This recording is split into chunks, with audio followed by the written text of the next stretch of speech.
Praise the lord. ఈరోజు మీకోసం జీవము గల దేవుని మాట 42వ కీర్తన మొదటి చరణం.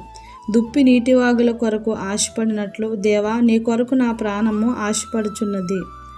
దేవుని మందిరానికి వెళ్ళలేని పరిస్థితుల్లో కూడా దేవుని మందిరానికి వెళ్ళాలనే ఆశను ఈ కీర్తన రచయిత 1-2 చరణాల్లో తెలియచేస్తున్నాడు.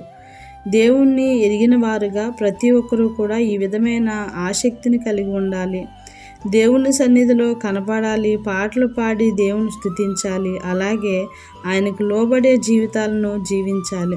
మన పనుల కంటే కూడా దేవుని సన్నిధిని కనపడాలనే ఆతృతను ప్రతి ఒక్కరూ కూడా కలిగి ఉండాలి. అంతేకాని తీరిక సమయాల్లో దేవుని సన్నిధికి వెళదాములే అనే ఆలోచన దృక్పథాన్ని కలిగి ఉండకూడదు. నిజంగా దేవుని ప్రేమించేవారు దేవుని సన్నిధి పట్ల ఈ కీర్తనాకారుల వలె నిత్యము దేవుని సన్నిధి మీదే ఆశ పెట్టుకుని బ్రతకాలి. కష్టంలో క్షేమంలో కూడా దేవుని మందిరాన్ని హత్తుకుని జీవించాలి. మన జీవితంలో దేవునికి ప్రథమ స్థానం ఇస్తూ మనము కూడా దుప్పి నీటివాగుల కొరకు ఎంత ఆశను కలిగి ఉంటుందో దేవుని కొరకు అదే రీతిగా ఆశను కలిగి ఉండగలుగుతున్నామో లేదో పరిశీలన చేసుకుందాం.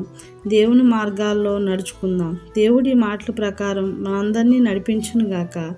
ఆమేన్. ప్రార్థన. మహోన్నతుడువు మా గొప్ప దేవుడువు మా తండ్రి, మీకే వందనములు.